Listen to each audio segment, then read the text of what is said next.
afternoon, Packers fans. Aaron Nagler here with your Packers Daily Chat, coming to you live on the Cheesehead TV social channels across the street from Lambeau Field. That's right, I'm in Green Bay, ready for our event on Saturday in Milwaukee. If you're in the Milwaukee area, I really hope you can join Corey and myself at Scout Wine Merchants in Shorewood. That's Saturday, 24th of September, from 5 to 8 p.m. We'll be launching Carry the G. They'll have Carry the G on tap in cans. They'll have a food truck. There'll be music.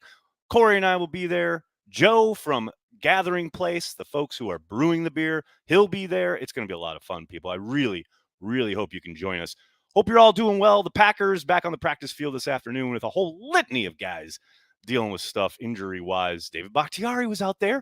So everyone can keep asking Matt, is Bakhtiari going to practice and or play? Man, I just keep coming back to one simple rule. With no expectations comes no limitations. If I wake up on Sunday morning, arising to the sun and thinking, will the Packers win down in Tampa today? Will their all-pro left tackle be stepping onto the field? I will find out sooner or later. Christmas will come. The presents will be opened. Can we just stop asking? Can we stop asking about it every single day, taking the temperature? I understand it's a big story, but at this point, when he's out there, we will all know. There's no reason to keep asking about it. It's just driving me insane. It's driving me insane, and I think it's driving Coach a little insane, too.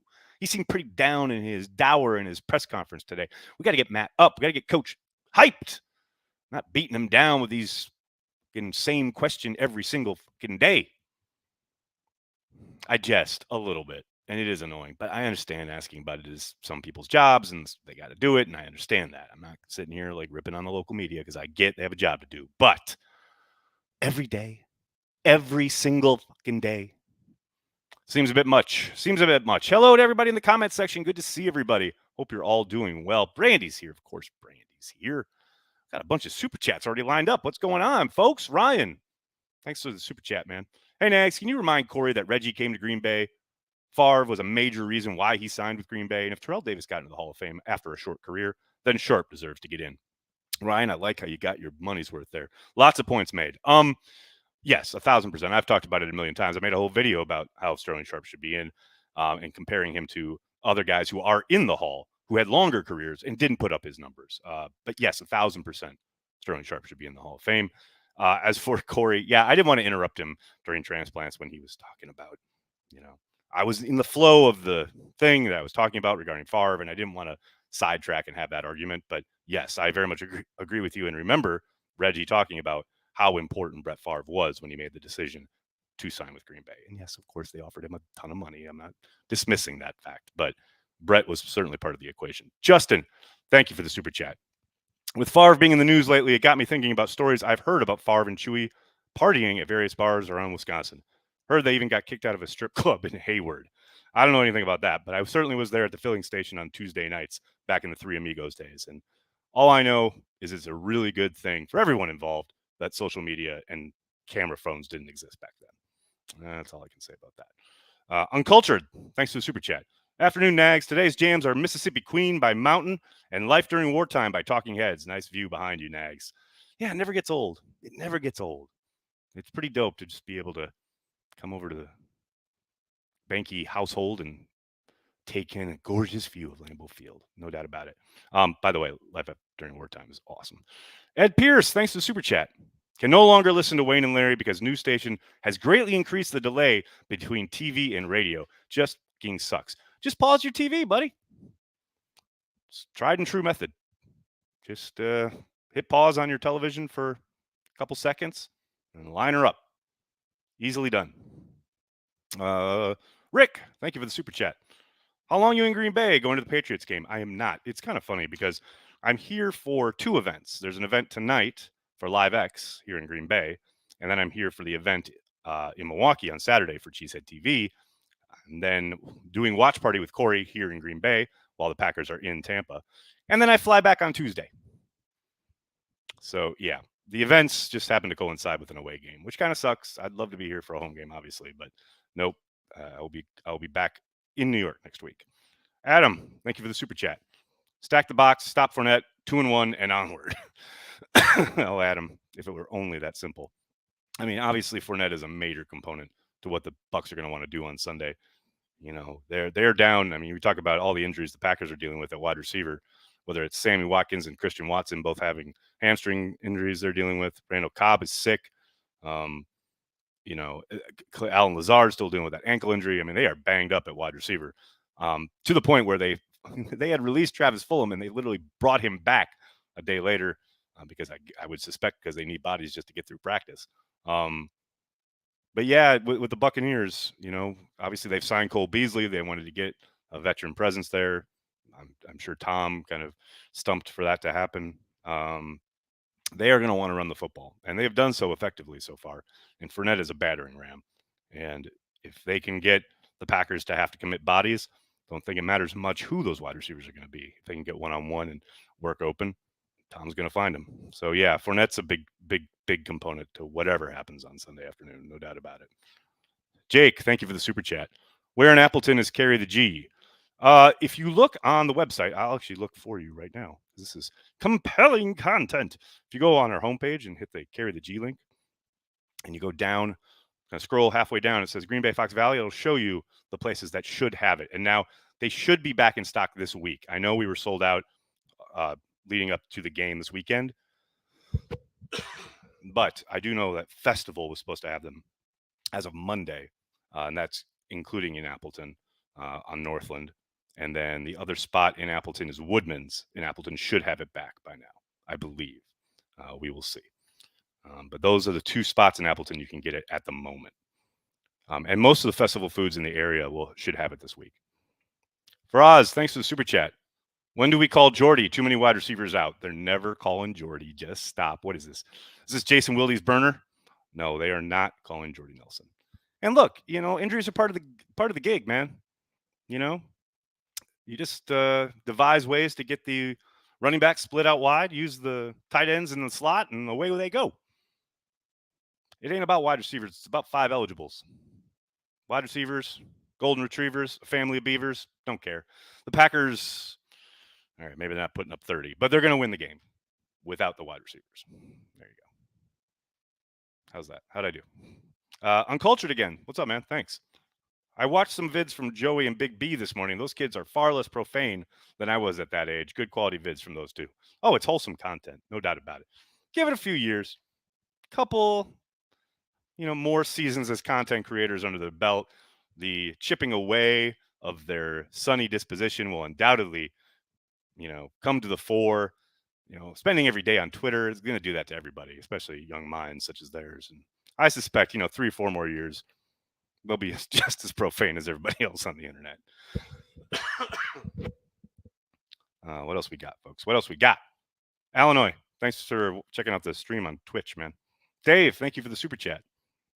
I've heard the Packers are running a lot of pin and pull. What is that, and is it likely to work against Tampa? It's a run concept. You pull one of your linemen and pin them against the edge, so to speak, where typically a defensive end is crashing down thinking he's got space because you've left him alone, and somebody comes and gives him a whap. But do I think it'll work against Tampa? They're awfully athletic and awfully quick. I suspect we'll see a little bit of it, especially off their zone runs, but we'll see. Not trying to jinx anything, but who needs receivers when you have Aaron Jones and Zach Tom Bombadil? And Zach's probably not even going to play, but yeah, he'll be a true presence on the sideline, no doubt about it. Hi, Aaron. Amon is the best running back that I have been able to witness in a Packers uniform. I feel that Jonesy could surpass that. Do you second my emotion? Yeah, I mean, if you're looking at pure production, if he stays in a Packers uniform, which after this season is no given, he could challenge Amon numbers wise. I think they're a little different though as far as style of backs. I mean, Amon was such a physical runner, and what he was amazing at was no matter when you hit him or where you hit him, he was always getting extra yardage after he got hurt, after he got hit. Clearly, the fumble thing was very real and an issue, but the guy was so productive, it really didn't matter. Yeah, Aaron Jones is just a different kind of back, and it's Aaron Jones would probably acquiesce to the idea that he would, I don't think would ever be kind of the featured workhorse type back that Amon was. A lot of that is due to the type of league that, that he plays in comparative to when Amon played. I just think, you think about that stretch of games in 2000, was it 3, when Brett broke his thumb, and the entire place knew they were running the ball and where they were running it, and it didn't matter. And a lot of that obviously was on the line, but some of it was Amon as well.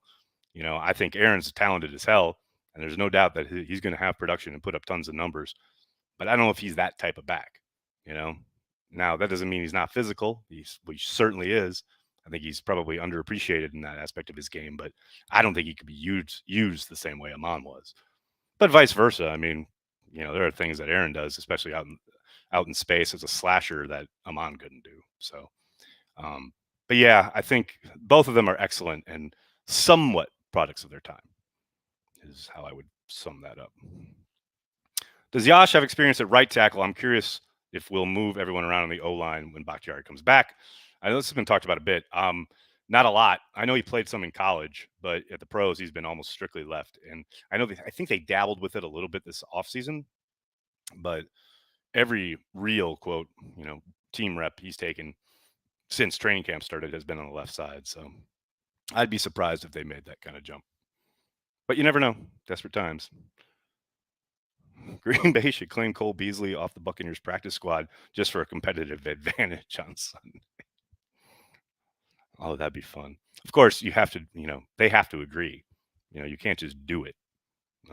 The player can say no. He's signing, because you're signing a contract. Well, well, well. How are you doing, Mr. Nagler? Well, well, well, Porkmaster. We meet again. Hope you're doing well, man. Good to see you. You're too much of a stranger these days.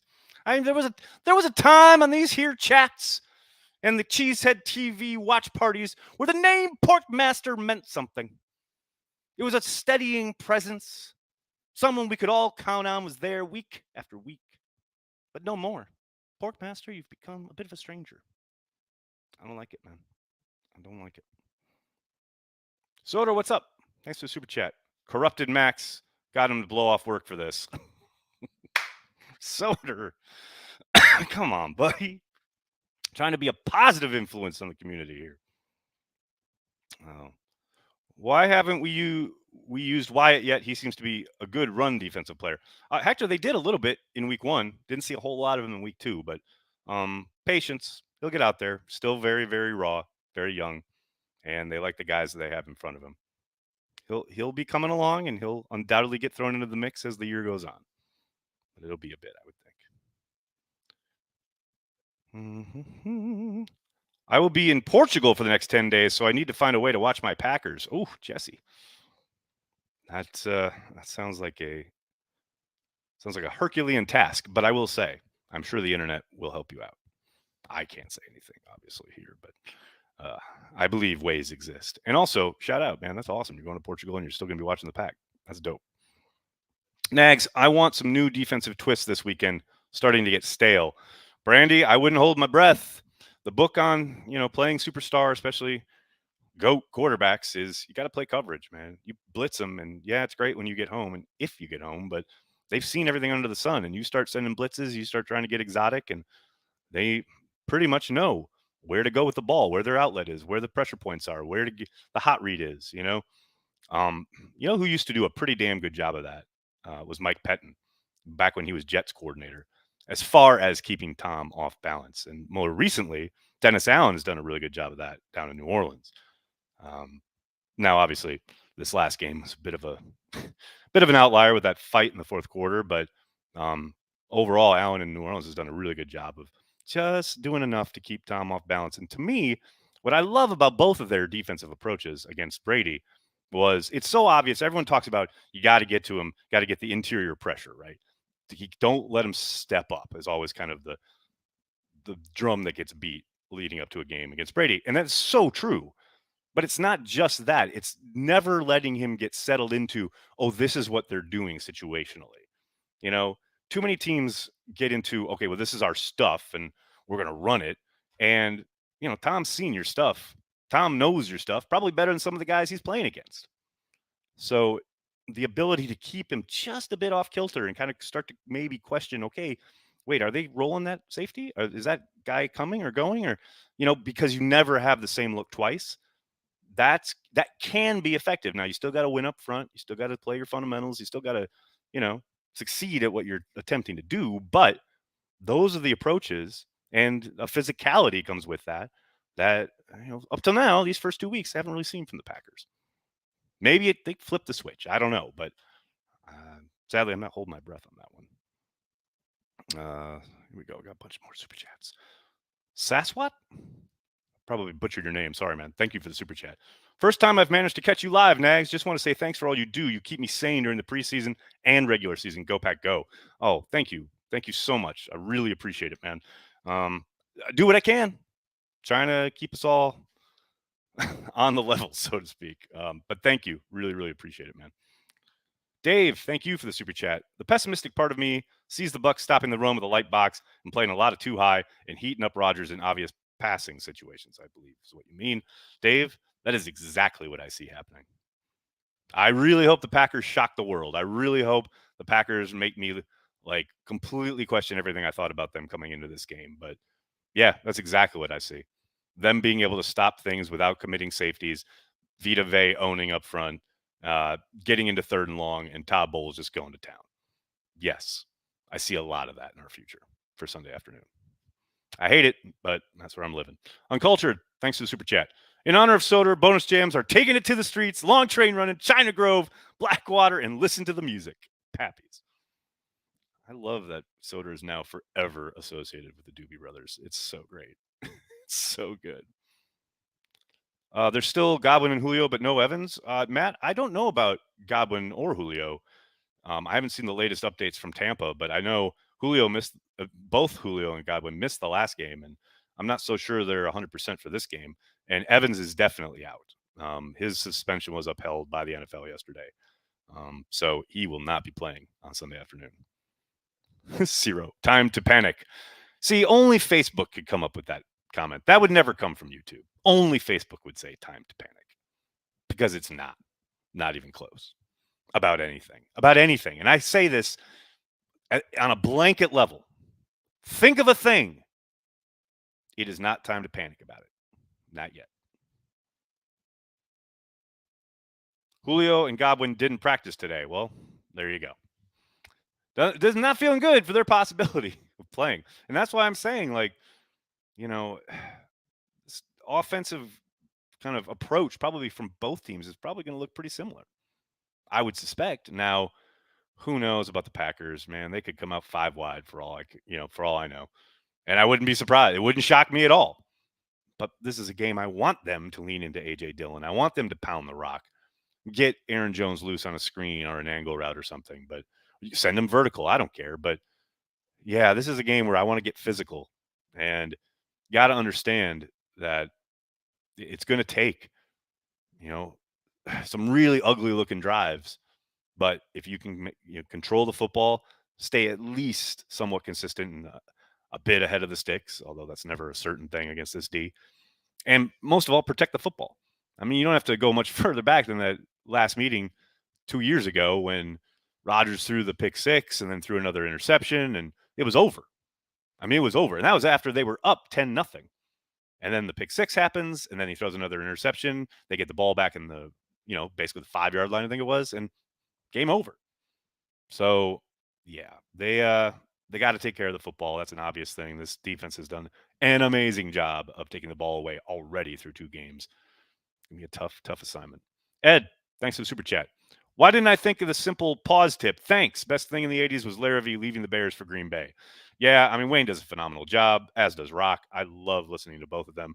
But yeah, man, pausing the TV. It's God's gift. Do it. Uncultured. Thanks for the super chat. Even though Tampa has all those offensive players out, I remember Brad Hoover was just talking about that game with my bud a couple hours ago. Thanks, Uncultured. Here's my thing. We always, as Packers fans, get so excited when the opponents have like star players missing or they're out either due to suspension or injury or what have you. Man, some of you do not remember. Maybe some of you were not born when Jason Garrett, as a third string quarterback, was the starter for the Cowboys on Thanksgiving, and Packers fans everywhere were like, we're finally going to beat the Cowboys. And then Jason Garrett went out there and balled out and made us look ridiculous. Never again will I ever fall for the, well, their superstar is out, so clearly the Packers are on the road to victory. No. Got to play the game. Got to show up and play for 60 minutes between the white lines. Whoever's names are out there, it doesn't matter. Got to play. Got to win. All right, buddy. I'm going to have to get going. Can't thank you enough for hanging out, talking Packers each and every day, Monday through Friday, right here on the Cheesehead TV social channels. Please do me a monster favor. Hit like on the video, subscribe to the channel. And by the way, if you're going to be in London, because I've had a couple people ask me, if you're going to be in London for the Packers game that Friday afternoon, Corey and I will be at the Dog and Duck on October 7th, Friday afternoon at 4 p.m. The Dog and Duck in London. Join us for a pint. Come on by. We're going to be having some pints. Hope you will be too. It's going to be a lot of fun. Mark your calendar. October 7th at 4, starting at 4. We'll be there for a few hours. So if you're going to be, take some time. Don't rush. We'll be there for a while. But hope you can join us in London for a pint. And then on Saturday, this Saturday, head on out to Scout. If you're in the Milwaukee area, head to Shorewood. Saturday from 5 to 8 p.m. Corey and I hanging out, drinking some Carry the G. Hope you'll join us. It's going to be a lot of fun. Thanks a lot, everybody. Have a great day. Whatever you're doing, just pause. Remember, it's not time to panic. It's not time to panic. It's going to be all right. I promise. All right, everybody. I'm out of here. Have a great day. Go, Pack, go.